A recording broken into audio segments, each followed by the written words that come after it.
Assalamualaikum warahmatullahi wabarakatuh. Hai hai hai. Selamat pagi, siang, sore ataupun malam untuk kalian menonton podcast ini. Welcome back to Dekadagu Podcast.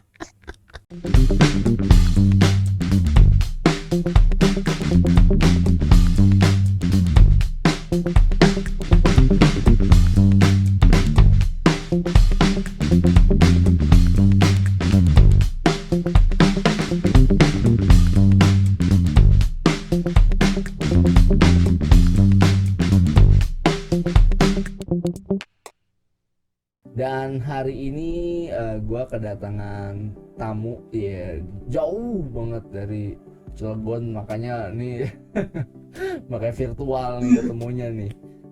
Beliau tuh kebetulan temen seangkatan, teman satu kelas, ya satu kelas ya. Terus Iya, juga satu jurusan. Kebetulan dia juga seorang guru juga nih gitu, seorang guru, dan dia dan gue masih berkarya lah untuk lukisnya gitu. Jadi kita akan coba sharing-sharing aja lah pengalaman dia sebagai guru gimana gitu ya di zaman sekarang nih gitu, bedanya yang kemarin sama sebelum pandemi gitu. Baiklah, beri tepuk tangan kepada Syuhada Trinanda Putra. Ada ya Putra ya? Gue lupa deh nama lu. iya. Kartu. Putra. Ya, udah Nanda. Oke, tepuk tangan. Kita panggilan Nanda. Jadi namanya Nanda nih. Oke, Nan, apa kabar Nan? Sehat Nan? Alhamdulillah selama ini baik-baik saja. Gimana kabar ente Dekadagu? Alhamdulillah baik, sehat terus. Kita akan sedikit membahas tentang dunia pendidikan saat ini gitu ya. Yang nggak serius-serius amat sih, karena yang gue tahu Nanda ini tipikal orang yang diajak serius bisa, tapi kalau lagi serius tiba-tiba ngocol gitu. Apa ya? Sebetulnya ngocol tuh apa ya? Ngeselin gitu. Ngomong Iya. iya gitu, tiba-tiba ngaco. Tuh paling males banget ya. Ya jadi kita sharing-sharing pengalaman aja. Oke dah, lo sekarang ngajar di SMA ya? Sorry, SMA ya? Untuk saat ini sih semenjak gua hijrah dari Jakarta nih ya, ini gue pindah level. Sekarang gua jadi di SMP ya. Jadi yang sebelum gua nikah itu gua sempat mengajar di SMA gitu kan. Dan sekarang setelah gue punya keluarga ini dan gue pun ikut artinya pindah instansi ya, itu gue jadi mengajar di levelnya level SMP. SMP ya? Oh berarti sama gue ya? Iya. Berarti ya? Oke, nah berarti Iya. kita bisa ya lumayan lah. Nah, Jadi KKG ya, nama KKG MGMP. iya bener. Ya, dari SMP. Nah, lu berarti total udah berapa tahun nih ngajar nih? Dari waktu pas PKL udah mulai ngajar, bener-bener ngajar nggak sih? Kalau dibilang ngajar sih dari semenjak dulu, artinya sebelum lulus ya itu udah sempat gue nginval ya, cuman statusnya nginval, dan di situ ya belum ada keterikatan dari instansi sekolah tersebut gitu. Tapi kalau dari pengalamannya ya gue anggap ya dari situ gitu kan, dari pas gue nginval sebelum gue lulus itu. Oh gitu. Yang di sekolahnya Bambang bukan sih? Iya benar, gue mungkin kalau di Jakarta ya tahu di sekolah 67 ya, SMA 67, gue sempat pertama di situ lah dapat pengalaman mengajar, menghadapi peserta didik, terus ya artinya pengalaman di lapangan kita itu benar-benar dilihat gitu, benar-benar kayak ini seorang guru seni apakah bisa mengajar. Nah di situ ya gue mencoba untuk terjun benar menjadi seorang pendidik gitu. Iya. Yang mungkin saat itu kaget juga lah ya, kondisi kita kaget juga lah ya kalau tiba-tiba langsung terjun ke kelas tuh, yang biasanya ketemunya teman-teman gitu ya yang jadi peserta didiknya, tiba-tiba wah gokil nih ketemu murid langsung asli gitu, gak settingan gitu. Iya benar. Apalagi kita bukan tipikal lingkungan yang formal ya. Jujur aja kalau dulu di jurusan kita gitu kan, kita kan sangat minim banget gitu untuk ketemu settingan lingkungan yang formal gitu kan. Tapi ketika kita terjun ke dunia formal, ya itu mungkin ada subkulturnya juga gitu ya. Contohnya kayak biasa gue nggak biasa pakai pantofel gitu kan, tak tok bunyi itu kan. Terus yang kedua, gue pakai ya pakaian yang berkerah itu ya rada kurang ini gitu ya, apalagi seragam gitu kan. Itu jadi salah satu ya hal terkecil lah yang menjadi subkultur. Dan yang lebih terasa banget itu ketika bangun pagi. Pastinya gitu ya. Apalagi gua juga kagetnya adalah berarti 2013 ya, pas lagi PKL itu berarti ya? 2014, gua masih ingat 2014 pertama. Loh, itu sama PKL bareng kan? PKL, kalau PKL iya, PKL kan itu magang ya, gua sampai inget tuh, sampai awal mula kan emang rambut gua dulu kan ya rada panjang gitu ya. Itu gua dulu sampai konsul tuh, kalau gua pakai wig kira-kira gimana ya katanya kan. Terus kata anak-anak, gila lo katanya. Akhirnya ya udah, ingat ya bener, gua cukur ya. Banyak lah sensasinya teman-teman juga gitu kan, yang ya dulu di lingkungan seni ya paling suatu apa ya, mungkin identitas lah kalau kita punya rambut panjang itu gitu kan. Tapi disitulah pengorbanannya. Gue sempat mikir otak kayak, wah kayaknya gue belum siap juga kalau untuk jadi guru beneran gitu kan. Akhirnya kalau gue ngajar pakai wig gimana nih?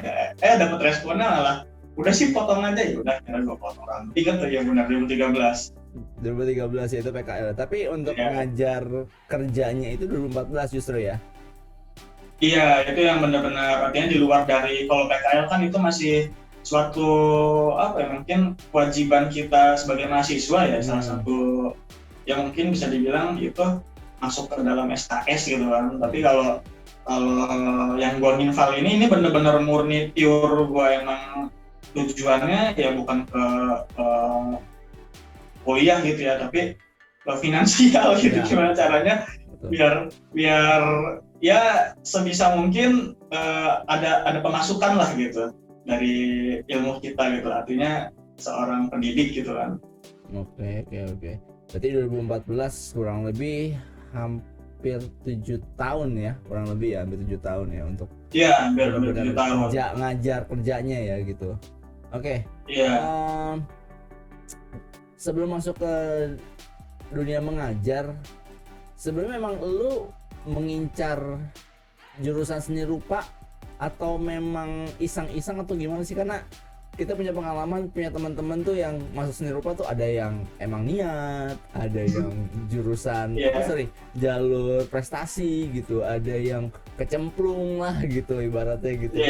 Nah dari lu tuh sendiri gimana sih? Gue kayaknya belum pernah ngobrol soal ini deh. Kalau gue ya sebenarnya emang dari ya khususnya pas SMA itu emang udah request lah gitu kan. Karena gue sendiri meskipun belum punya experience yang begitu banyak lah bisa dibilang ya dalam bisnis, tapi udah ada sebenarnya udah ada minat gitu. Dan ya hanya sebatas sketch terus ya latihan drawing atau itu tuh udah gue lakuin di SMA, meskipun belum nyentuh yang namanya mural yang gue lihat waktu pas di masa kuliah. Wah gila, biasa gue garap A4 nih, sekarang teman-teman gue garap tembok gitu kan, gede banget lagi. Nah itu ya meskipun nggak nyampe experience seperti itu gitu ya, tapi udah ada hasrat gitu, sama ada ya tujuan itu udah ada gitu. Bahkan gue pernah apa ya, istilahnya ada cerita unik nih. Jadi dalam suatu ketika nih ya, waktu pas SMA itu ya wajar ya, orang tua itu kan artinya mengarahkan ya. Betul. Bahkan gue itu di SMA, kalau kita suka tradisi di SMA itu kan ikut bimbel ya Jack ya. Iya. Ikut les gitu kan. Ini boleh sebut label boleh ya, apa ya? Gak apa-apa. Iya, artinya semua bimbel yang ayo masuk. Iya, kayak Primagama, Nurul Fikri, Ganesha, Operation, GO, itu gue ikutin semua. Cuman nggak ada yang bener, nggak ada yang beres. Zaman dulu kan, iya beneran. Jadi istilahnya ya rada ribel juga gitu ya. Jadi permintaan orang tua itu ya khususnya nyokap ya. Udah kamu masuk bimbel ini, ya udah. Kalau gue kan tipikal orangnya artinya nggak mau yang orang tua tuh nggak mau gimana-gimana, cuman gue coba ikutin, ya tapi setengah hati gitu kan. Akhirnya ya di situ ini semacam ada kayak pemberontakan ya, kayak gue males nih ikut kayak gini, ngapain ikut pemantapan IPS, pemantapan gue bukan IPA gue ya, pemantapan geografi kayak gitulah intinya. Nah, suatu ketika ada ujian tuh, itu dulu kan masih ada laporan nilai ujian itu di lewat pos ya, jadi lewat surat. Iya betul. Iya, itu nilai gue 0 semua, karena gue nggak ikut.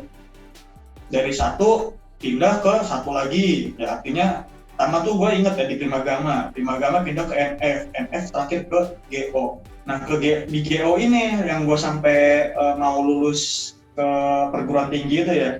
Nah suatu ketika lucunya itu kayak gini. Jadi di GO itu ada semacam sesi konsultasi untuk ke masuk universitas, khususnya universitas PTN kan. Iya. Di GO itu. Ya suatu ketika satu persatu dipanggil gitu kan. Nah interview. Ya pas gue dipanggil enggak. Ditanya tuh sama si konselingnya itu. Kira-kira kamu mau masuk kemana? Saya mau ini Bu, jurusan seni. Waduh, kamu ngapain ikut bimbel di sini katanya? Ya nggak apa-apa, saya cuma ingin nuntasin kemauan orang tua aja gitu. Tapi benar mau lanjutin ke seni? Iya benar. Waduh, saya bingung konselingnya kayak gimana ya? Gak ada hubungannya sama pemantapan yang kemarin gitu kan?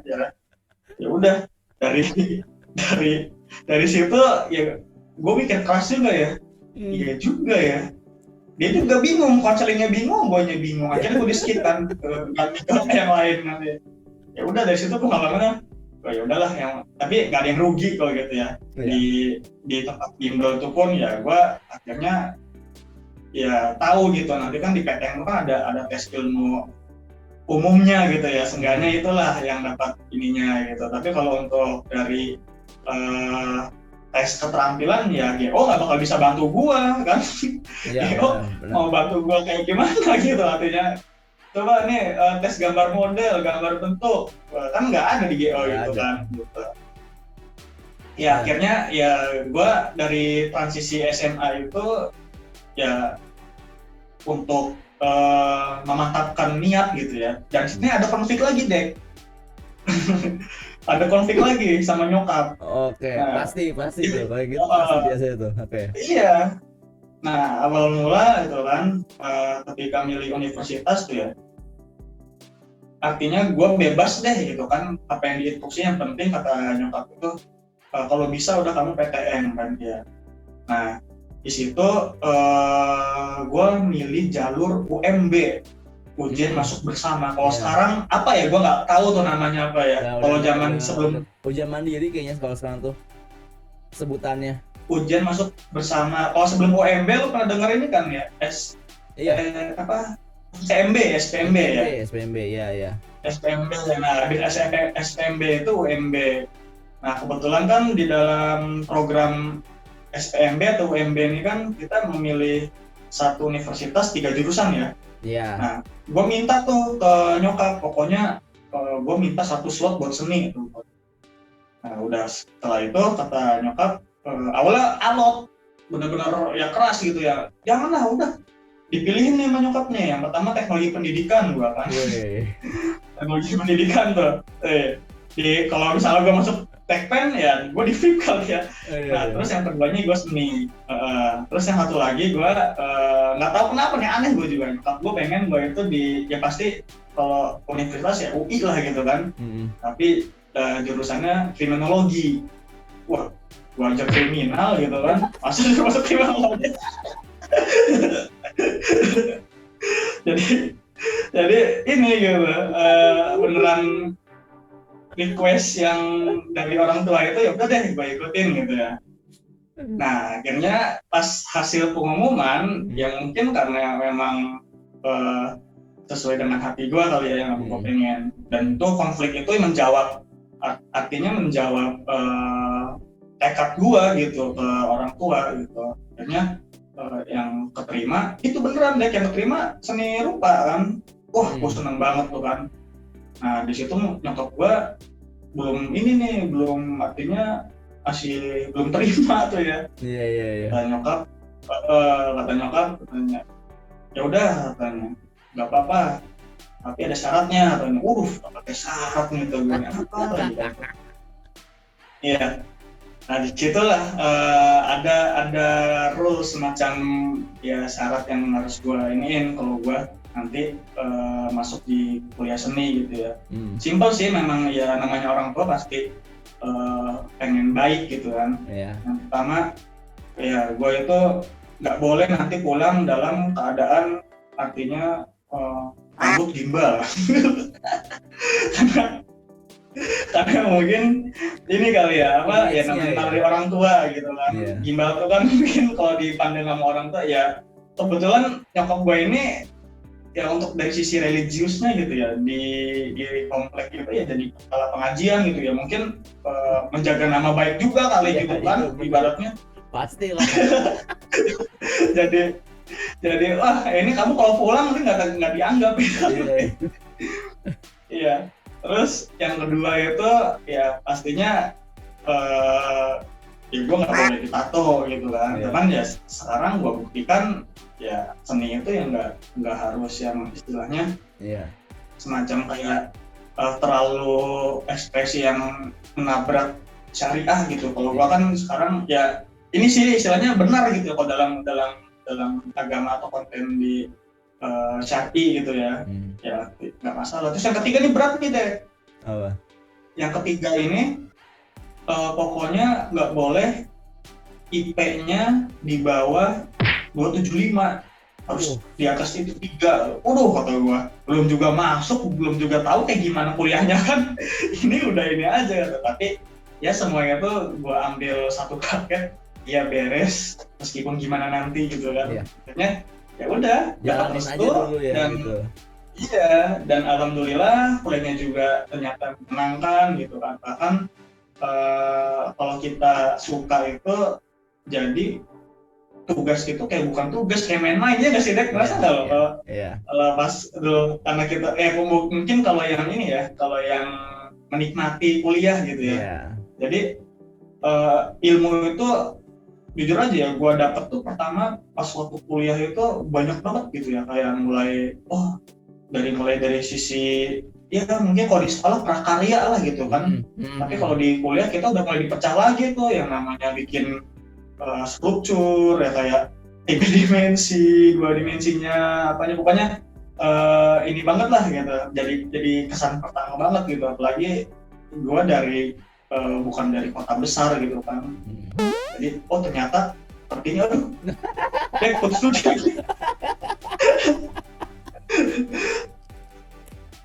Ini jangan ada yang masuk ya. Soalnya ini gue tempel doang. Gak apa-apa, jadi lucu.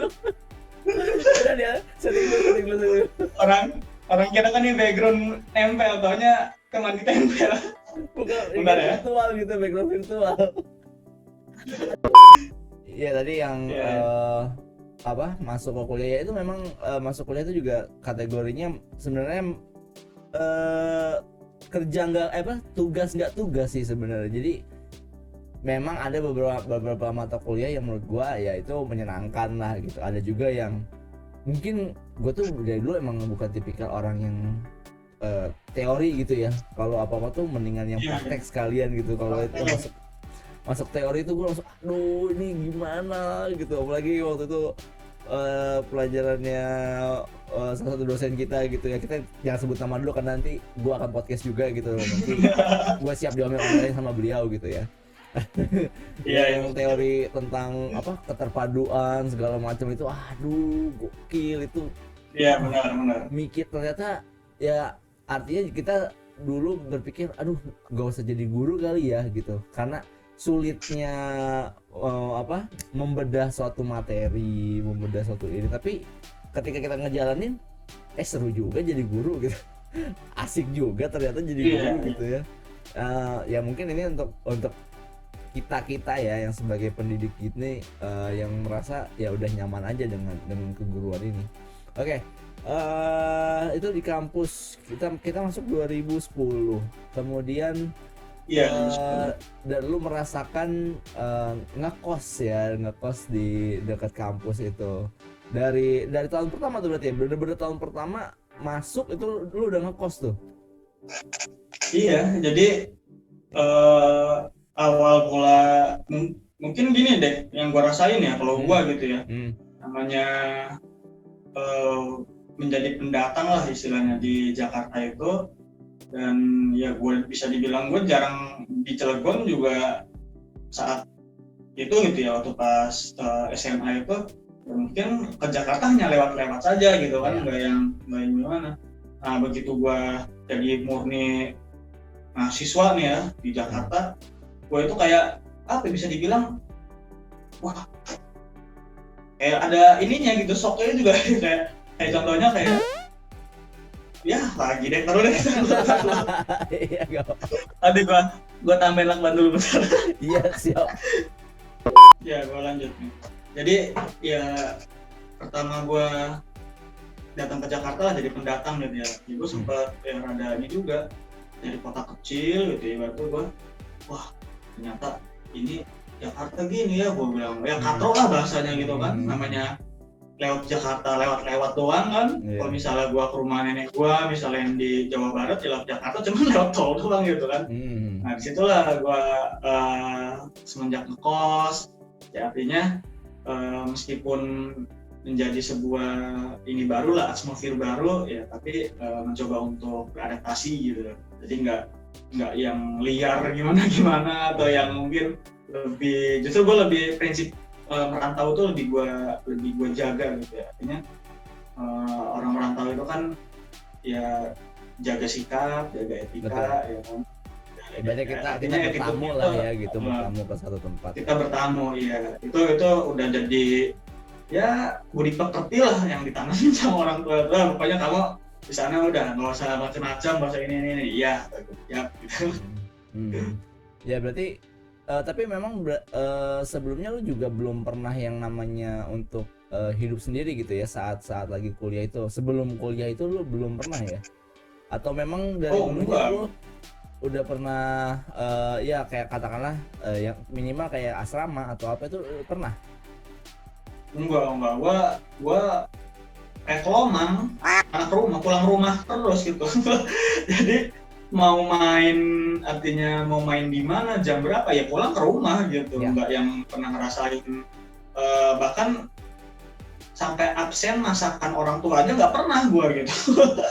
Dulu waktu pas masih sekolah gitu kan. Ini bener-bener emang ya selalu pulang. Jadi mau main kemana, gue pernah lah gitu ya, waktu pas sekolah itu gue paling jauh gue main ke Monas, gue naik motor itu PP loh. Jadi gue berangkat itu Sabtu abis beres sekolah tuh ya ke Jakarta, ke Monas tuh ya, ingat tuh gue SMA tuh motor, karena gue sering banget gitu, paling enak lah kalau jalan naik motor itu kalau gue gitu ya, emang dari dulunya itu emang udah naik motor. Jadi udah nyampe Monas nih ya, cuman ya ngopi, ngelihat malamnya kayak gimana gitu ya. Balik lagi ke rumah udah pulang.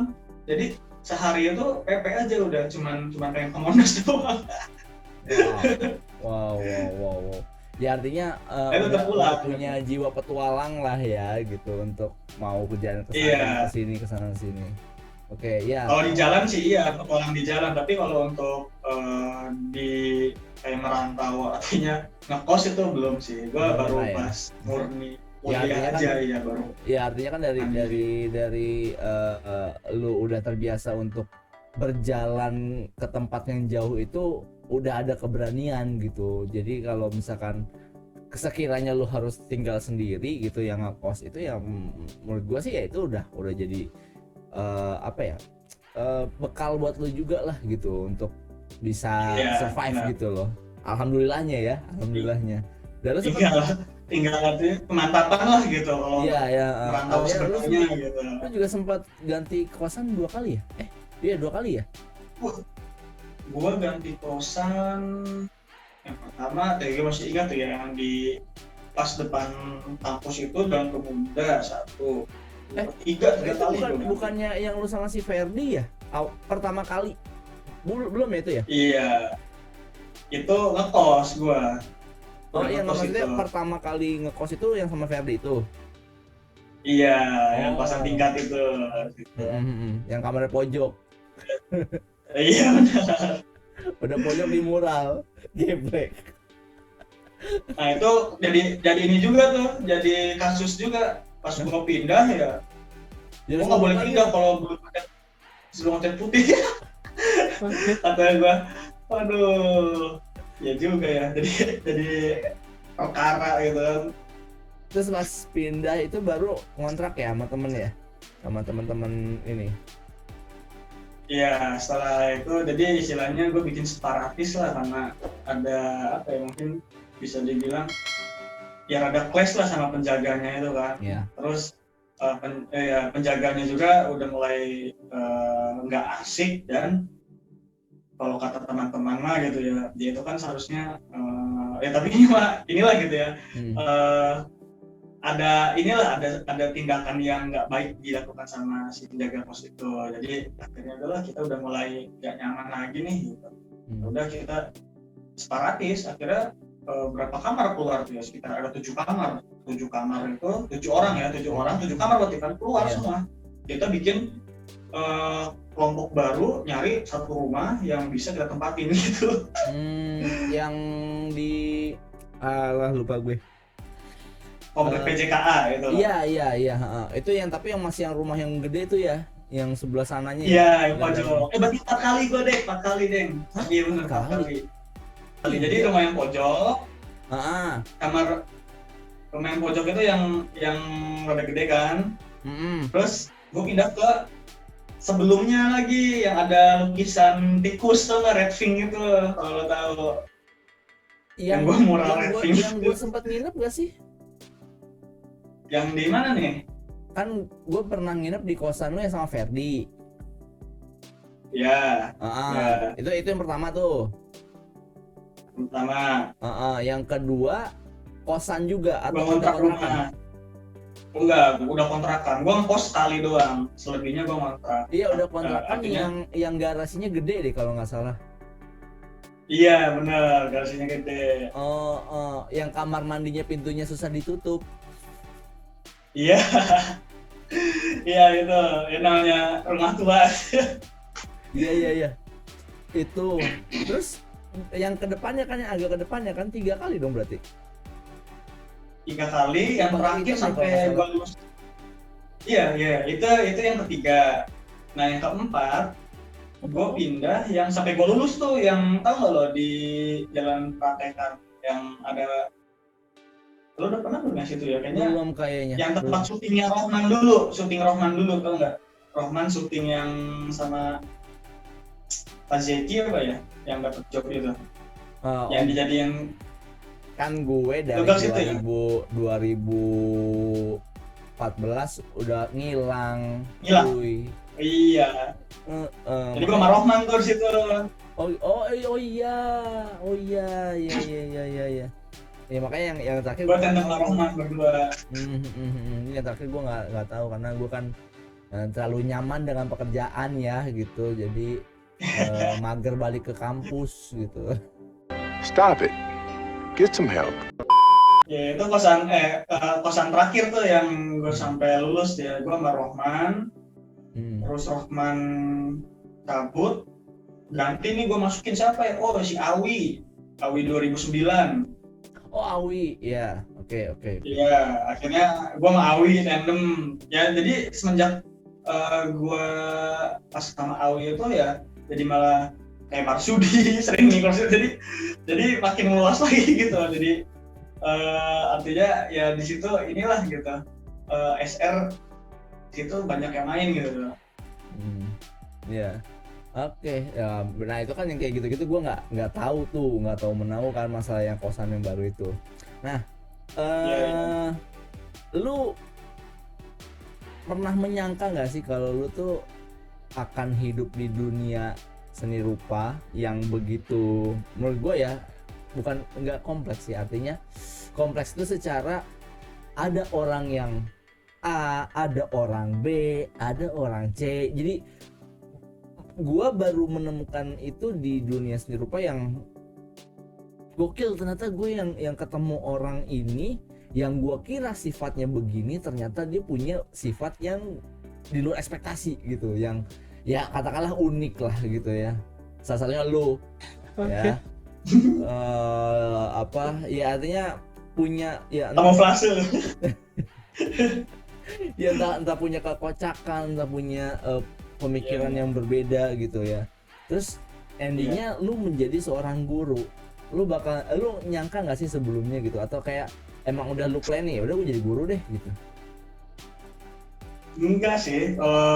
Ini jawab yang dulu ya, yang artinya lu bakal bisa ketemu orang yang seperti ini.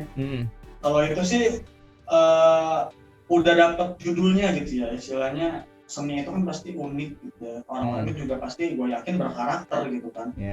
Tapi ternyata pas kita langsung terjun ke ininya, bener gitu, wah ternyata beraneka ragam gitu ya, dari mulai ininya gitu ya, sifatnya, kebiasaannya gitu kan. Tapi ya semua itu kalau gua ini cocok gitu ya, artinya dalam kondisi lingkungan seperti itu gua ini tipikal yang easy going gitu ya, artinya sama orang seni juga kayak gitu. Jadi apa ya, benar-benar menikmati hidup, lebih hidup gitu. Jadi nggak pernah yang mungkin baper ketika ini tuh jarang gitu ya, Raffi. Itu kalau istilahnya muka tembok lah gitu kan. Dan gue mungkin tipikal orang yang seperti itu juga gitu ya. Bahkan kita lihat aja coba deh ya, kalau gue pernah lah gitu kan, gue main ke teman gue ya, teman SMA gue yang kuliah di Trisakti kan.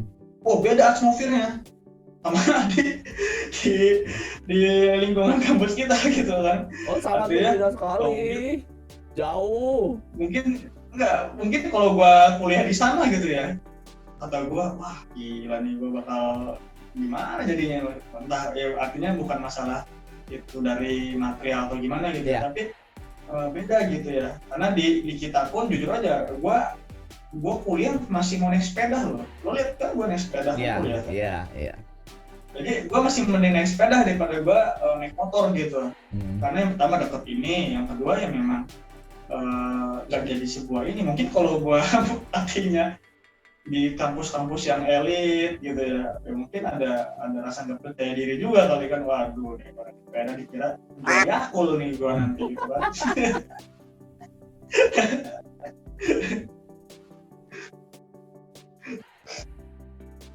Iya, salah satunya itu gitu. Jadi orangnya benar-benar easy going lah gitu. Nggak pernah yang namanya meratapi, waduh hari ini gua ini banget, misalnya beban banget ini, wah setiap hari ceria semua anak seni itu ya. Jadi itu yang gua ambil hikmahnya itu, ternyata cocok lah gitu. Nah terus yang kedua, yang soal jadi guru, itu sama sekali nggak pernah gua, jujur aja gitu ya, nggak pernah yang namanya punya cita-cita jadi guru. Bisa dibilang justru gua keplesetnya itu saat jadi profesi guru ini gitu. Tapi ya endingnya sih gue menikmati gitu ya. Contohnya misalnya dari awal yang gue mulai terjun di dunia pendidikan, itu kan seharusnya gue infal ya. Dan infal itu mungkin tidak ada ikatan, bahkan ya gue bisa dibilang kontrak mati doang gitu. Sebatas gaji doang gitu. Iya, cuman gue menggantikan dan gue digaji gitu udah kan, nggak ada yang gimana fitur-fitur yang lain. Kalau kita tahu sekarang kayak ada honor ini gitu ya kan, nggak ada gitu ya. Nah di situ ya gue mulai ya setengah hati juga jujur gitu ya, wah jadi guru lagi. Nah terus yang membuat gue mencoba untuk masuk ke lingkungan ngajar itu, tadinya gue nggak mau sama sekali ngajar, gue nggak mau tadinya. Gue dulu kan gue punya peliharaan ya, peliharaan gue ya itu besi-besi nggak jelas, motor-motor nggak jelas itu kan. Jadi gue itu ada project ya, gue lagi bikin motor nih ya, mangkrak nih. Iya. Duit dari mana? Kata gue kan. Sedangkan gue lagi hasratnya lagi bener-bener pengen gimana caranya biar hobi gue tersalurkan gitu kan. Dan kan lo nggak mungkin minta sama orang tua gitu kan. Akhirnya disitulah gue memilih jalan, ya udahlah kayaknya gue ngajar aja deh biar gue dapat gaji, dan niatnya bukan pengen ngasih orang tua, pengen apa, enggak, gue pengen menafkahi motor gue. jadi niatnya itu sebenarnya itu gitu kan. Nah ketika gue udah menginvalkan guru itu gitu ya, menggantikan guru itu yang berhalangan dapat gaji gue kan, disitulah gue mulai menafkahi motor gue terus sampai akhirnya sesuai rencana lah gitu ya. Tapi kalau dalam sisi pendidikannya gitu ya, itu ya gue hanya sebatas ngajar. Ngerti nggak lo? Beda ya guru yang hanya mentransfer ilmu sama guru yang benar-benar mendidik, berdedikasi lah gitu ya.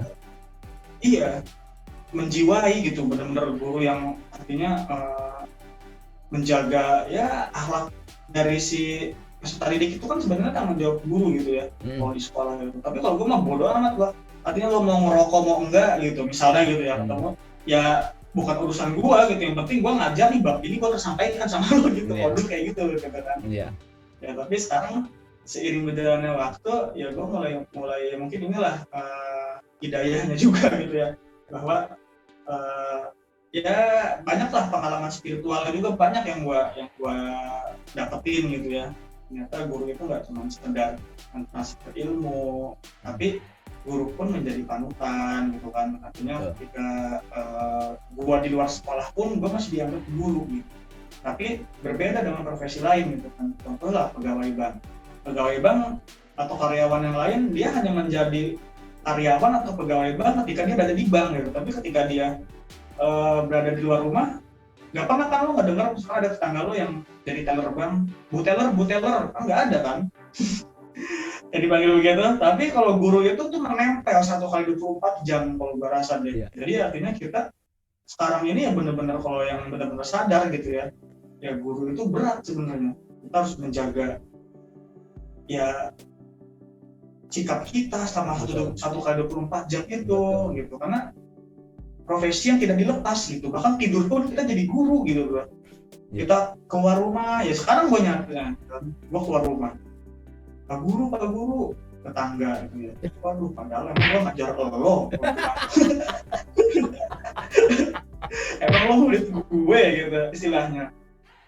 Tapi itu udah jadi sebuah label gitu deh. Dan itu gue mulai memahami dari ya secara tahun demi tahun lah gitu ya. Jadi sekarang ya alhamdulillah sih udah jadi guru, dan insya Allah artinya mulia lah gitu. Guru itu bisa dibilang salah satu profesi yang gue pernah dapat tausiah ya. Jadi ada guru yang diselamatkan oleh muridnya gitu, gara-gara ya guru itu berperan kan, dia udah memberikan ilmu gitu. Ya suatu ketika ilmunya itu menempel pada muridnya, dan di akhirat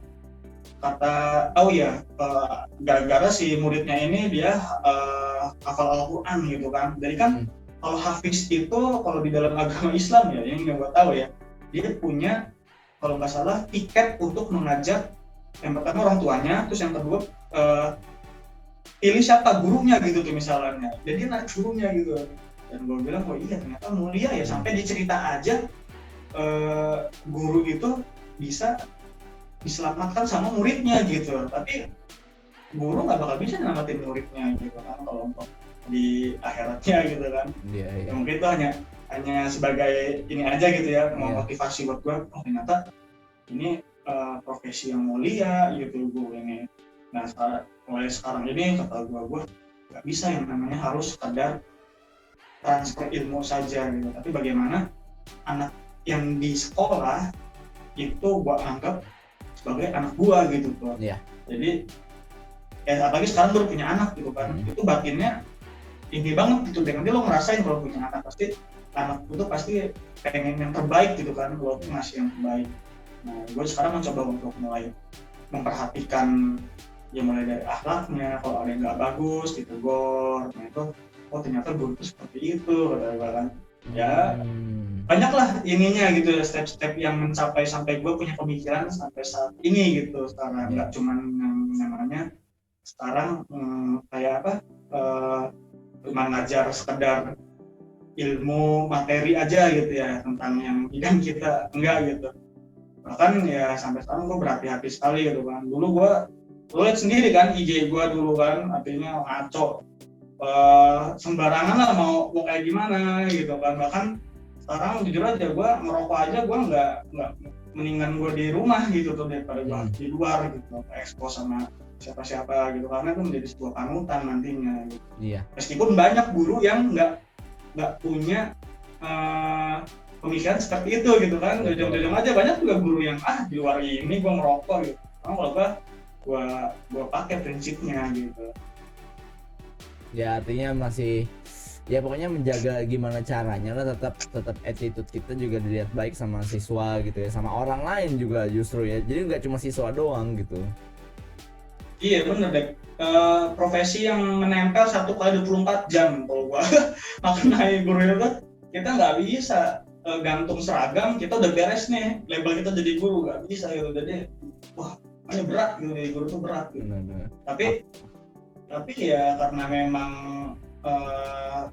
itu udah menjadi sebuah yang mungkin ya rezeki gua mungkin di dunia pendidikan gitu, yang selalu juga bermanfaat gitu. Jadi ambil hikmahnya aja gitu, mungkin hikmahnya ya dunia pendidikan juga mungkin kalau kita lo kalau mikir kenapa sih kita jadi guru gitu ya, mungkin dunia pendidikan butuh kita gitu deh ya kan.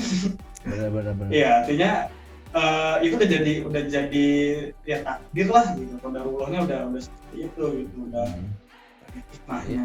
Jangan kayaknya gue jadi guru culun banget ya, mentok sampai sini doang, sedangkan teman-teman banyak karirnya yang wah gimana kan. Nah itu gue mulai mengesampingkan pikiran yang membanding-bandingkan itu. Iya. Lebih memfilter lah ya gitu ya.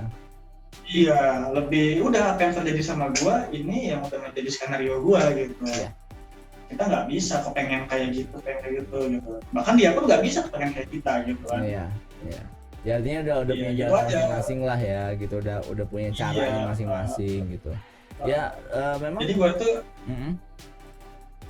Jadi gue tuh ibaratnya kayak blunder gitu deh. Gue nggak suka nih, awalnya gue nggak suka tapi tiba-tiba jadi cinta gitu tuh. Benar. Jadi memakan ini sendiri gitu. Itu yang gue rasain sekarang gitu ya. Awalnya gue juga sama, apa jadi guru culun banget gitu kan. Terus ya paling gitu-gitu doang deh gitu. Tapi ya setelah banyak gue lalui ini ternyata oke lah, ini profesi yang menurut gue baik gitu. Ya itu dia, apalagi dengan kondisi yang sekarang semuanya serba virtual, yang kita juga harus standby HP 24 jam ya, nggak cuma di sekolah doang gitu, katakanlah ada kabar harus tugas apa gimana gitu ya. Iya, belum yang nanya bawel tugas gitu ya. Oke, gue tanya, lu udah pernah jadi atau sekarang jadi wali kelas gak? Kalau gue sih sampai sekarang enggak, karena mungkin gue belum ini kali ya, karakter gue belum pas kali ya. Dan gue pun dalam hati pun sebenarnya ya gue nggak butuh posisi yang kira-kira kayak gitu ya. Jangan sampai gue malah lu jangan ngomong gitu, lu jangan ngomong gitu. Kejadian sama gue serius kejadian sama gue. Jadi gue ngajar, ini sharing dikit aja ya. Jadi gue ngajar dari 2013 sampai terakhir kemarin 2020 sebelum gua pindah yang ke Jakarta Pusat, ini kan awalnya Jakarta Selatan. Gue belum sama sekali belum pernah jadi wali kelas. Kebetulan di sekolah gue yang sebelumnya ini, teman-teman yang sebaya sama gue itu mereka jadi wali kelas semua. Biasa kalau akhir semester terus sudah berganti naik kelas gitu kan. Iya. Aduh, guru ini belum nyerahin nilai. Aduh, harus begini, harus gini. Oke, banyak ngeluh lah. Iya, benar. Gua ngomong, ya elah udah tinggal kerjain doang sih, ribet banget lu, gue gituin. Agak ngerasain lo ya. Kerjain aja kayak gitu kan, tinggal kerjain gini aja kok ribet banget. Lu ntar lu ngerasain lu ya jadi wali kelas gitu. Ya udah amin, gue gitu, amin, gue jadi wali kelas, gue pengen kok jadi wali kelas, gue pengen gitu, pengen tau masa sih sebegitu ribetnya gitu. Akhirnya kemarin setelah rapat tahun ajaran baru ini rapat, tiba-tiba jeder Pak Andika menjadi wali kelas 71. Itu the first ya. Awalnya sih seneng ya, awalnya kayak wah alhamdulillah, akhirnya mungkin gue udah dipercaya gini-gini kan. Ketika mau hadapi seminggu masih aman, set absen aman. Baru nih tadi pagi, Bapak mohon maaf nama anak ini kok udah 3 kali pelajaran nggak ngerjain tugas sama nggak ada absen. Waduh, bingung gua, lagi virtual. Ya itulah, lo harus menangankan gitu deh. Jadi ini anak gua, mau nggak mau ya gua harus ngurus gitu kan. Iya benar ya, tapi ya maksudnya ya gue juga tujuannya jadi ya udahlah, jadi belajar lah gitu. Artinya mungkin gue sebelumnya gue mungkin kurang tanggung jawab, kurang apa. Di sini gue merasanya gue diminta untuk jadi lebih bertanggung jawab, lebih disiplin, lebih apanya. Itu sih kalau yang gue ambil positifnya gitu, seperti itu. Iya. Nah, ya gue juga nggak tahu ya gimana nantinya gue seperti apa, tapi untuk di dalam hati ya gue sekarang ini janganlah gue gue masih belum ini gitu kan untuk mengurusi yang seperti itu gitu. Kalau gue gitu ya, cuman ya nggak tahu nanti ke depannya seperti apa. Ya semoga setelah podcast ini tayang, mungkin lu ada guru yang menonton, tiba-tiba lu jadi diangkat.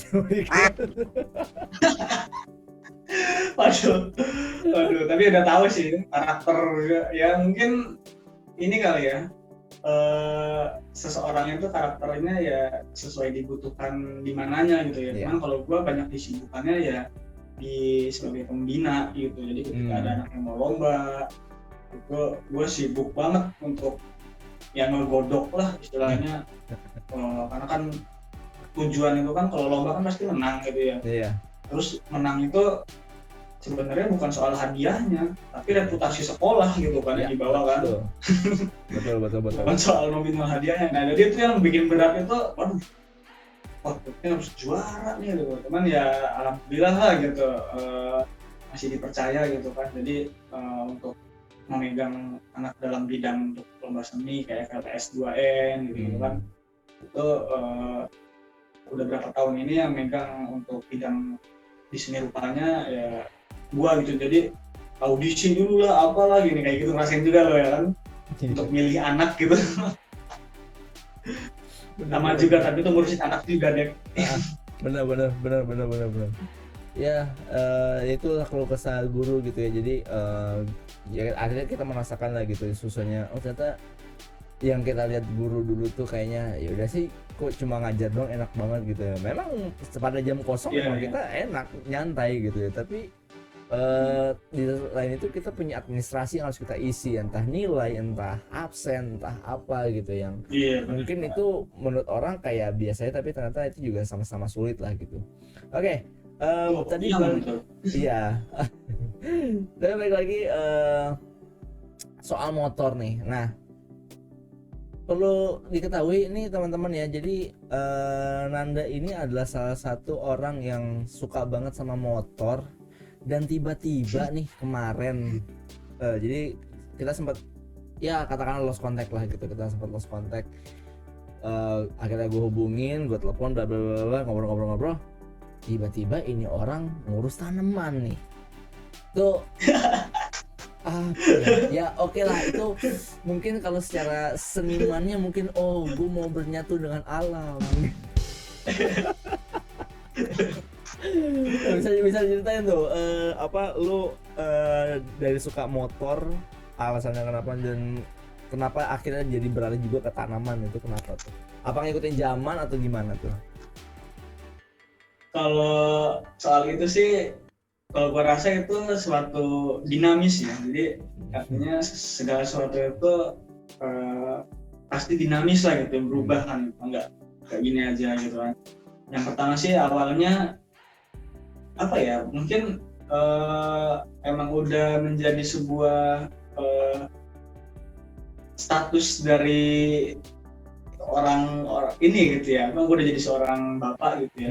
Nice. Terus gue rada ini juga gitu kan, awalnya gue nggak ngerem tuh deh. Jadi bahkan anak gue belum lahir aja gue dapet kayak ajakan ya, wah yuk kita touring yuk sini, mana ke pulau berapa 5 hari, waduh itu gue pengen banget nih. Akhirnya gue izin kan ke istri, gue gimana nih mau main, sekali ya terus gue kan sampai ngemis gitu ya. Cuman ya rada inilah biasa gitu ya, rada cemberut gitu, tapi gue tetep hasratnya pengen gitu ya. Akhirnya udahlah gue bela-belain lah, akhirnya gue jalan terus, tapi jaraknya nggak deket-deket gitu ya jaraknya. Nanti 3 bulan kemudian lah, 4 bulan kemudian ada lagi ajakan nih, gue pengen juga nih.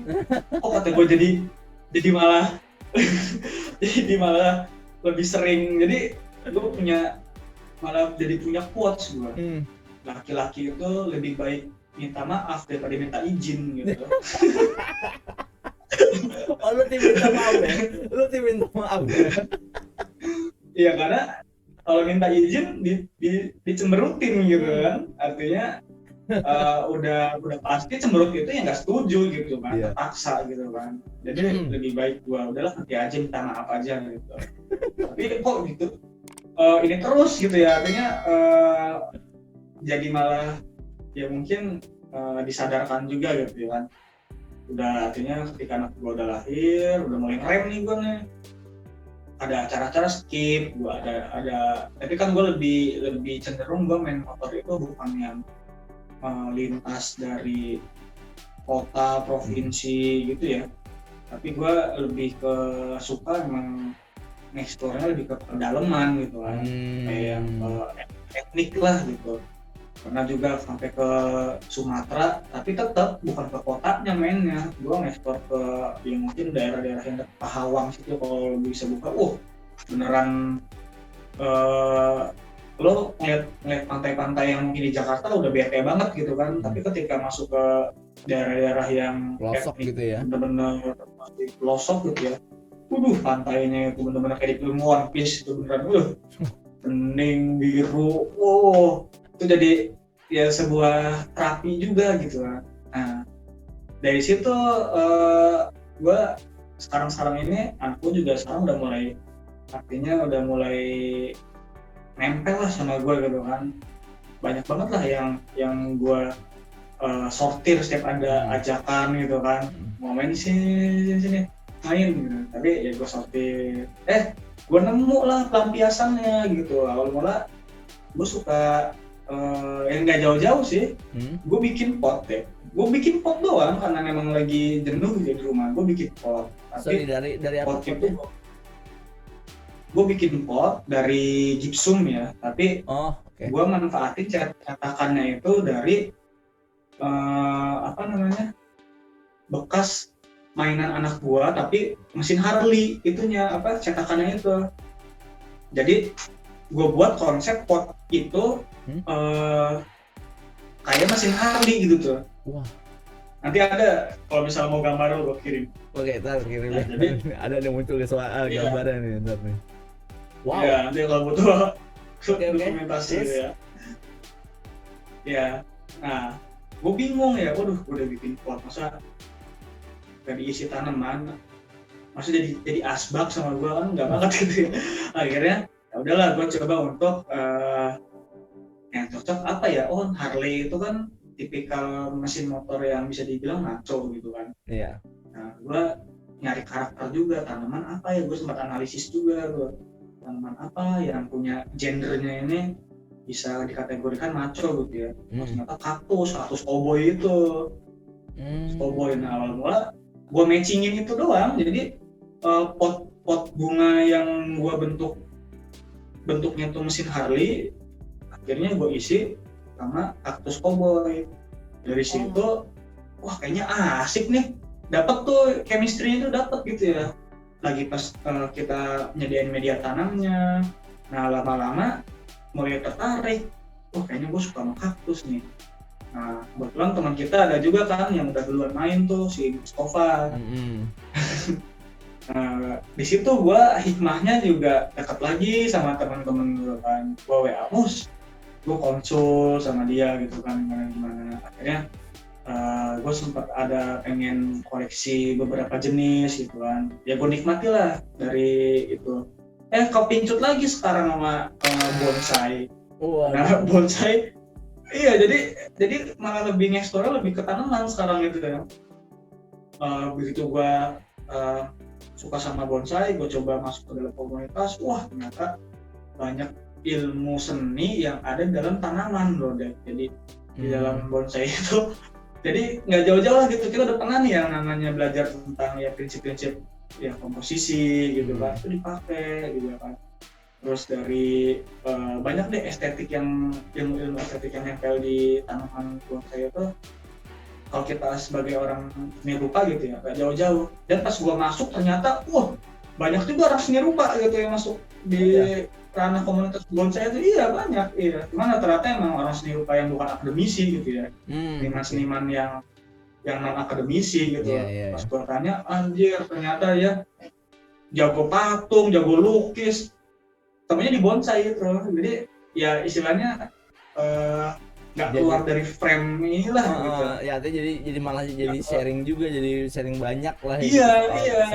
Jadi banyak orang seni yang melampiaskannya juga ke pohon gitu, ke tanaman gitu. Ya udah akhirnya sekarang jadi ya mencoba dunia baru, tapi mencoba untuk mengeksplor ya, artinya jadi sebuah terapi juga buat gua yang nggak kemana-mana gitu kan, yang udah nggak ngaspal lagi sekarang, motor aja bahkan sekarang ngedangkrak aja di rumah sampai ada buang gitu kan. Udah hampir berapa bulan nih gua nyalain motor ini. Saking gua sibuknya ngoprek, iya sampai saking sibuknya gua ngoprek pohon ya, kaktus gua gitu. Ya itu aja sih sebenarnya pelampiasan yang nggak sengaja gitu. Oke, tanaman apa sih lu bilang kaktus, pertama kali kaktus ya. Oh wah, berarti gue perlu sharing juga nih. Gue jujur suka kaktus juga. Waktu itu pernah belilah ya di puncak-puncak tuh yang harganya 25.000 gitu kan. Nah yang kecil-kecil gitu. Nah tapi ya gitu busuk gitu. Berapa kali beli tuh busuk. Iya busuk. Gitu. Itu nah, berarti harus sharing nanti nih. Kita off the record nanti gue nanya-nanya deh soal itu. Oke. Terus salah satunya ini juga deh, filosofi dari kaktus tuh bagus juga, tahu nggak? Apa? Menurut apa? Dia tuh bener-bener laki-laki banget gitu. Kenapa? Karena kaktus itu yang pertama jarang mandi, jarang disiram kan. Jadi dia itu mandinya itu paling cepat itu 3 hari gitu. Iya, betul. 3 hari sekali paling cepat gitu. Tapi untuk fase seminggu sekali itu udah ideal sih gitu kan. Terus yang kedua ya dia karakternya, dia nggak terikat sama netan-netan atau media tanam yang subur, yang gembur, yang pupuk yang melimpah. Dia malah busuk kayak gitu. Artinya wani perih gitu tuh. Jadi laki banget nih. Udah wani perih, jarang mandi. Wah udah pokoknya laki banget deh. Iya, itu gue suka banget. Wow, itu ya akhirnya ya kayak gini-gini kan relate kan, jadi kayak oh iya ya bener ya, maksudnya kayak mandinya jarang. Kalau gue sekarang kebetulan mandi ya sehari sekali deh gitu, kalau di rumah gitu ya, kalau gitu 2 kali gitu. Oke, ya itu kita bisa ngobrol-ngobrol lah soal itu. Oke, nah bicara sedikit dulu tentang pandemi ini, Ndak. Menurut lo dari pandemi ini kira-kira apa yang lu dapatkan, sesuatu yang sesuatu yang burukkah atau justru malah buat lu ini sebuah rezeki atau berkah gitu saat pandemi ini, dan gimana cara lu mengantisipasinya gitu, mungkin buat sharing teman-teman juga gitu. Ya, kalau mengenai masa pandemi ini sih yang pasti ya memang menjadi sebuah yang shock juga gitu ya buat semua lapisan ya, khususnya ya contohnya gitu kan, kalau di daerah gua ini banyak pedagang atau yang usaha itu pada kemarin itu pada performance art itu ngibarin bendera putih. Dia udah karena dia buka kafe nggak ada yang datang gitu kan, jualan juga yang orang jualan yang beli sedikit gitu kan. Iya. Nah, tapi kalau pribadi gue sih alhamdulillah gitu ya, gue bersyukur banget gitu karena yang gue rasakan sekarang artinya gue hanya sebagai penonton sekarang ini gitu. Dan justru gue diuji gitu, sepeduli apa gue menonton kesusahan orang-orang yang ada di sekitar gue gitu. Dan sebenarnya semua tuh ujian gitu, kayak ujian, miskin ujian, susah ujian, senang ujian gitu kan. Jadi jangan sampai orang mikir ujian itu cuma milik anak sekolah doang gitu. Tapi ujiannya itu ya milik orang yang hidup gitu kan. Jadi ya di sini gue mencoba untuk yang pertama bersyukur banget ya, karena ya meskipun ada down-downnya gitu ya di masa pandemi ini, tapi alhamdulillah lah untuk masalah kesehatan khususnya gitu ya, sama perekonomian pun di keluarga kecil gue ini artinya ya meskipun masih survive gitu ya, tapi kalau kita lihat ke bawah gitu ya masih banyak banget yang chaos, yang lebih artinya miris lah daripada kita gitu kan. Jadi ya dengan cara kan mensyukurinya, kalau gue ini lebih mengoptimalkan dari sisi pekerjaan gue gitu ya. Jadi jangan sampai di masa pandemi ini kalau gue nggak mau terlihat kayak leye-leye, kayak misalnya mentang-mentang belajar di rumah gitu kan, karena image-nya dunia pendidikan ini sekarang lagi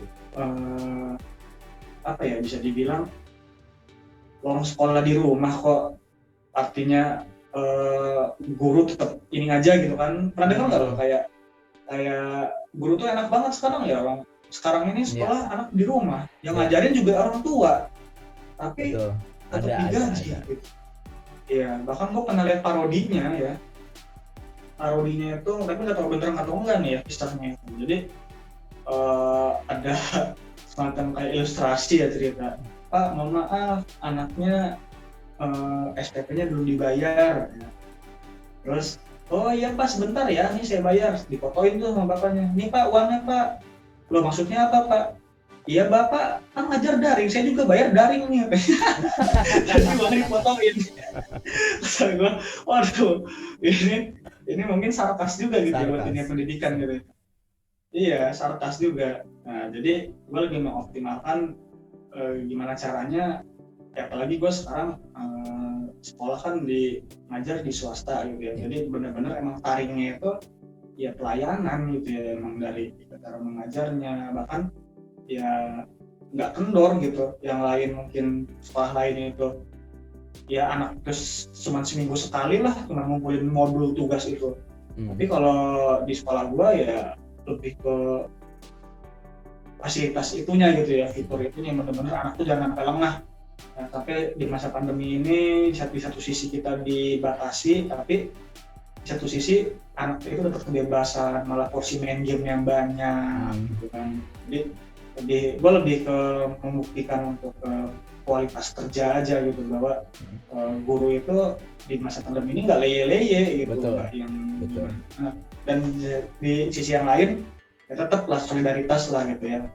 Ketika kita melihat ada yang dampak dari pandemi ini ya sebisa mungkin lah gitu untuk ya sebagaimana manusiawi gitu kan, sebisa mungkin lah kayak apa kita membantunya. Jadi paling itu gitu deh. Yang pertama tapi tetap bersyukur gitu. Ya, amin ya, itulah makanya gue selalu bicara atau ngomong sama temen-temen yang podcast juga mengenai pandemi itu bahwa ya gimana ya, kita dulu ngajar di sekolah, anak-anak belajar di sekolah pengennya cepat pulang, pengennya banyak libur. Ketika udah dikasih libur banyak gitu ya, di rumah terus, ya mereka jadi ngeluh gitu. Jadi kayak kesannya memang tidak bersyukur lah gitu. Nah yang ini yang akhirnya gue pelajari bahwa ya apapun itu ya kita harus syukuri aja sih gitu. Semua halnya itu kita syukuri, mau itu dari rezekinya, mau itu dari pekerjaannya, ataupun apa yang kita dapat itu ya kita harus syukuri aja gitu. Makanya mungkin sindirannya adalah, kata kasarnya adalah ya kita nih dikasih gini karena mungkin kita tidak bersyukur gitu. Ada masanya kita tidak bersyukur sebenarnya.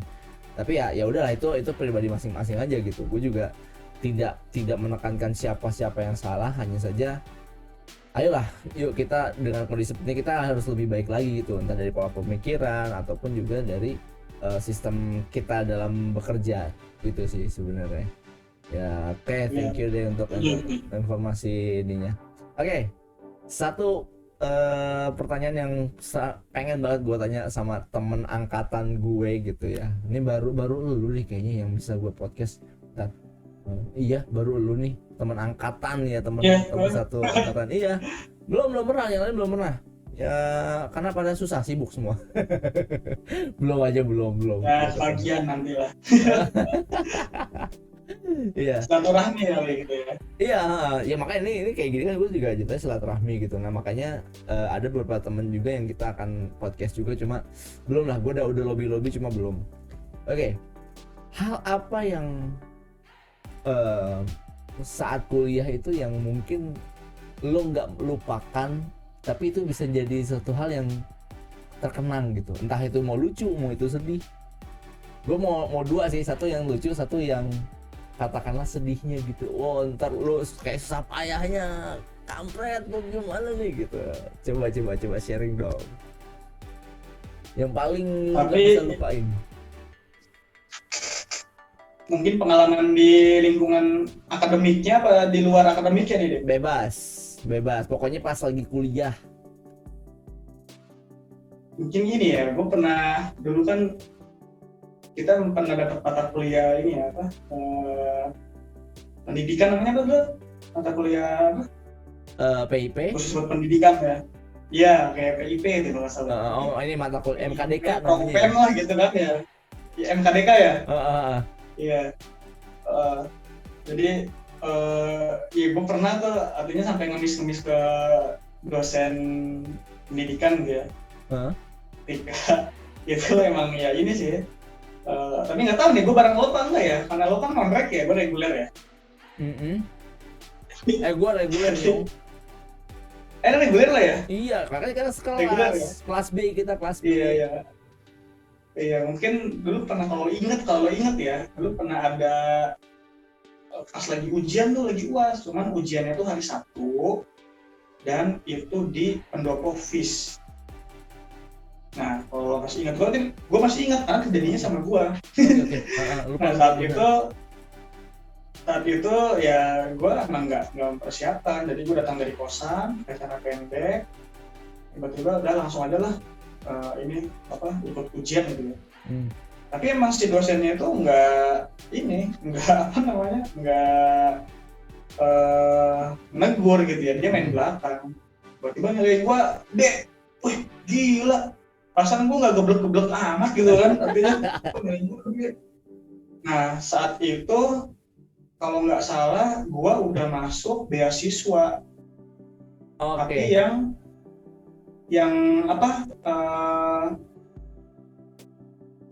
bantuan belajar itu apa sih? Bukan yang bidik misi, bukan. Ada ayat lagi yang dari luar juga ya. Iya, yang buat ya artinya buat sarana beli alat bahan lah gitu. Nah, kan itu merusak kan ketika kita punya program beasiswa kan. Waduh, gue tahu nih apa nih. Nah, ternyata itu masalahnya. Gue pakai celana pendek dan gue ngemis ke VIP kan, Bu. Kenapa kok saya dapat D? Ya kamu tahu nggak, ya, kamu pas lagi apa? Ujian. Pas lagi UAS, kamu pakai celana pendek. Kamu hargai saya, ya. Saya tahu kamu orang seni di jurusan seni, tapi kamu tahu nggak, kamu sudah puas apa? Dia juga. Tapi disitulah yang namanya kita harus tahu ya. Namanya kan dia kan ya perempuan ya, terus seorang ibu tuh pasti akan luluh kalau kita meminta dengan baik. Gue ngeles gitu. Wah, gue keluarin jurus melas gue. Bu, mohon maaf Bu, tolong Bu direvisi gitu gue. Saya siap deh remedial revisi untuk seperti apa gitu. Enggak, awalnya kekeh gitu deh. Alot nih gue. Gue ngemis lagi kan. Jadi masalahnya jangan sampai ada nilai D ini beasiswa saya dicabut Bu. Langsung situ kan dia mungkin ini ya kali ya. Mungkin kayak peduli gitu kan, beasiswa itu kan hubungannya sama uang itu kan nggak tahu perekonomian kita kayak apa gitu kan. Apakah hidup dari uang beasiswa gitu kan, padahal uang beasiswa gue buat motor. Jadi beneran ya. Ibu ini orangnya ibu kalau nonton nih. Jadi gue nafkain motor dari duit beasiswa, dari duit ya seseran lah gitu. Ya akhirnya di situ luluh lah gitu kan. Alhamdulillah. Ya mungkin kalau untuk dari sisi akademiknya itu gitu ya, kita terbiasa dengan lingkungan yang bebas gitu ya, tapi kita lupa, dan mungkin itu jadi sentilan juga buat gua gitu kan. Jadi kita itu ya harus menghargai gimana lingkungannya gitu kan. Kalau lingkungannya seperti ini, kita harus adaptasi seperti itu. Jangan sampai ya kita artinya di lingkungan yang formal tapi kita nggak memantaskan diri lah gitu ibaratnya gitu kan. Benar. Nah, itu mungkin dari yang masih gue sampai ingat sekarang nih. Tapi kalau lihat di luar ya, pendidikannya mungkin ini hidup kali ya, masalah kayak di luar akademiknya itu ya, kayak kalau gue ngekos gitu ya, artinya kan itu sering banget deh gue yang namanya uang tuh minus gitu kan, sedangkan jauh dari orang tua gitu kan. Sampai ya mungkin artinya disitulah yang namanya menurut gue ya, alhamdulillah gue nggak punya musuh meskipun gue merantau, dan situ peran kita itu akan tercermin tuh ketika kita susah itu. Kalau orang itu mau menolong kita, tandanya kita udah bisa dibilang sudah oke lah dalam bersosialisasi gitu kan, sosial gitu kan. Tapi ya ketika kita mungkin rese atau apa, di saat kita susah, kita mungkin kondisinya ya jauh dari orang tua, terus merantau juga, ya pasang badan lah ya kan. Jadi itu resiko kita ya kita tanggung sendiri gitu kan. Jadi kalau gue alhamdulillah gitu ya, gue bisa bercerminnya seperti itu.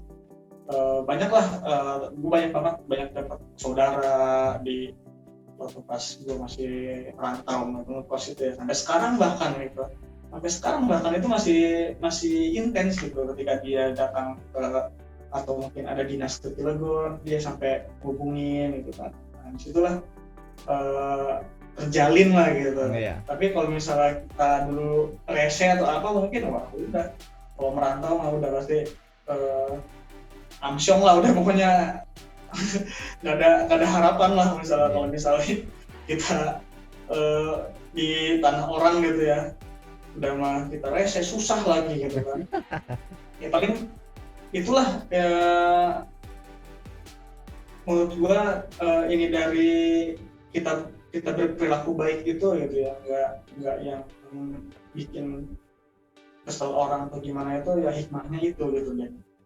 Banyak banget gitu, kayak ya inilah gitu, ada suatu ikatan cinta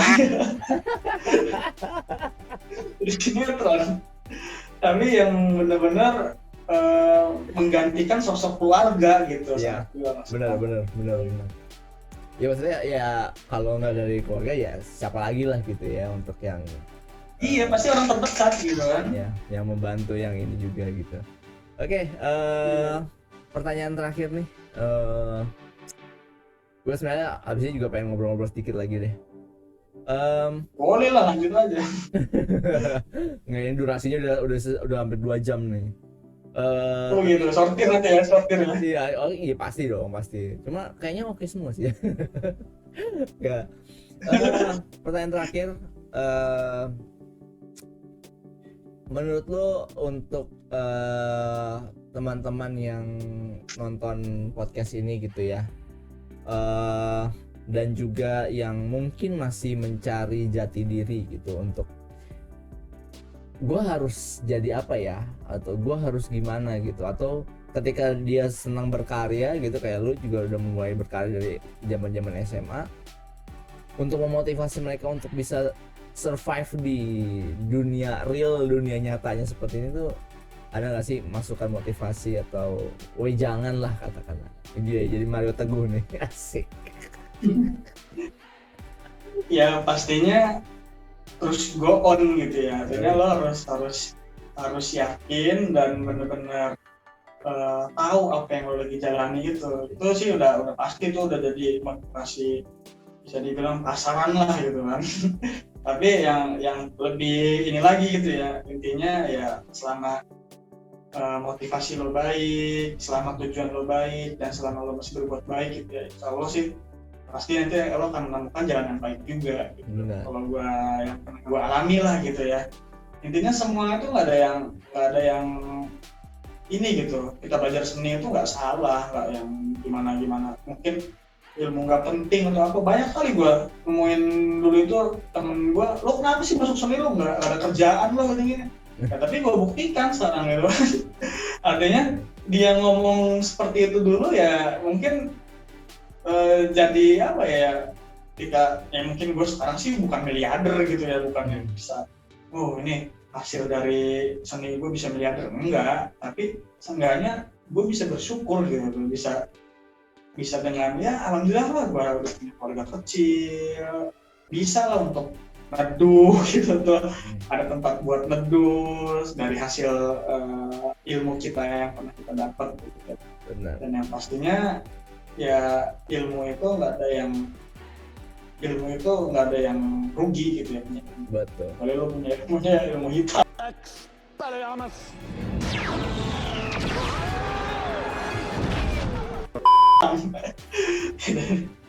Jadi nggak ada sia-sia deh. Gua juga sekarang nggak sempat yang kayak misal apa ya, dulu gua nggak ngambil teknik. Sedangkan lo tau sendiri Cilegon ini kan lahannya industri kan. Betul. Jujur aja dulu gue pertama pindah dari Jakarta ke Cilegon, gue cuma punya ijazah pendidikan seni gitu kan. Nggak kepake di sini, nggak ada kepake. Bahkan gue ngelamar desain grafis. Gue ngelamar desain interior ya. Nggak kena. Di suatu ya bisa dibilang S1R lah. Kayak gitu dia butuh desain interior kan. Karena pendidikan itu udah terputus gitu kan. Akhirnya padahal ada MBA seni ya, maksudnya secara pendidikan seni gitu ya, tetap nggak masuk ya? Iya, tetap nggak masuk karena ada pendidikan gitu kan. Jadi pengalaman mungkin pendidikan lapangannya ya di sekolah gitu kan. Tapi gue ke Cilegon itu gue nggak mau jadi guru dulu deh gitu. Gue pengen coba untuk cari ini baru lah, syukur-syukur gue nyangkut di industri gitu kan. Karena ya bokap gue dulu orang industri gitu, tapi gue salah satu anak yang nggak nyangkut di industri, tapi nggak bisa disesali. Dan sekarang gue tersadar nggak bisa kita merequest, wah saya orang industri, bokap gue orang industri, gue harus industri nih, nggak boleh. Ya jalannya gue seperti ini, ya udah gue syukuri aja. Dan alhamdulillah ilmu yang gue artinya dapat juga sekarang ya menjadi mungkin jarang ya di Cilegon ya. Bahkan gue salah satu guru seni yang ori gitu bro. Karena banyak banget di sekolah negeri nggak ori gitu kan, atau naturalisasi gitu kan.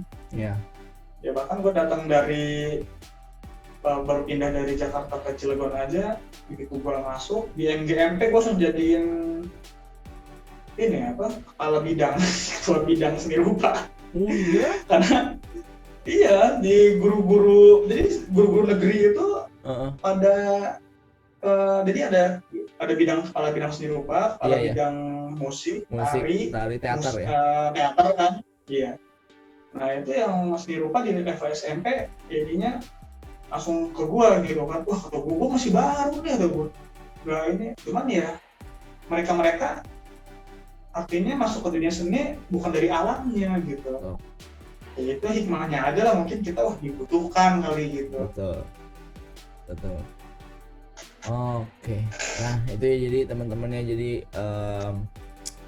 ternyata hidup tuh yang kita rencanakan tuh terkadang tidak sesuai, tapi kita bisa wujudkan itu dengan metode yang lain, dengan metode yang berbeda gitu ya.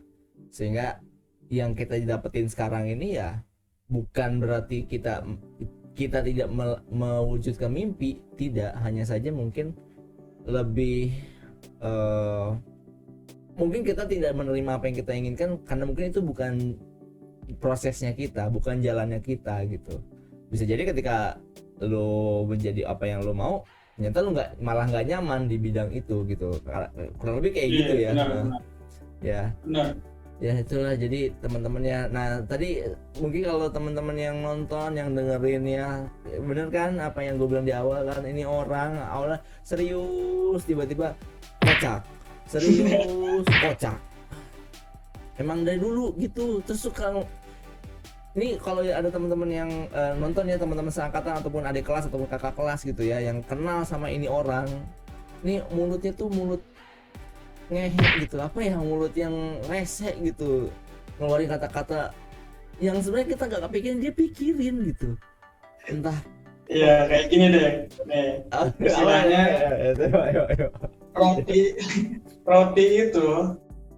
roti itu perlu wijen itu kan istilahnya sebagai variasi ya, meskipun dia tidak memiliki rasa, tapi penting wijen itu. Sama inti dari bincangnya kan serius gitu ya, tapi perlulah kita namanya variasi supaya ya nggak terlalu serius banget gitu.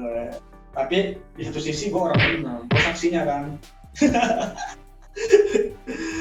Iya, tadi dulu, kenapa wijen? Kenapa nggak kismis? Kenapa nggak mesis? Kan ada sekarang yang lainnya, Nanda. Ya karena gue lebih sering lihat roti atasnya wijen. Roti yang rasa-rasa atau atasnya wijen gitu ya. Gue juga dulu sempet ini ngajar itu kan, ngajar apa namanya?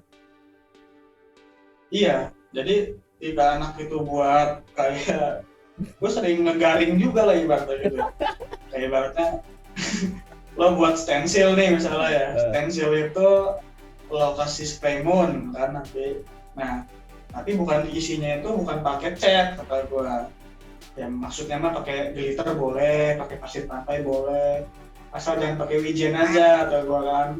Anak itu langsung tik. Gay. Mungkin apa sih bapaknya?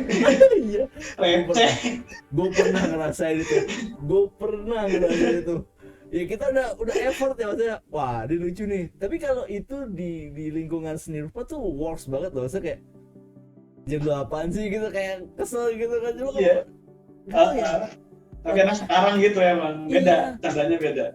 Entah levelnya, entah udah zamannya udah beda kayak dulu gitu ya, jadi mungkin levelnya itu udah nggak masuk ke situ gitu. Bener ya, itu kadang-kadang sekarang itu iya. Karena sekarang itu kurang fleksibel ininya apa candaannya, karena yang dia tahu ya itu lagi mabar, kata-katanya ya itu kenok. Waduh. Iya.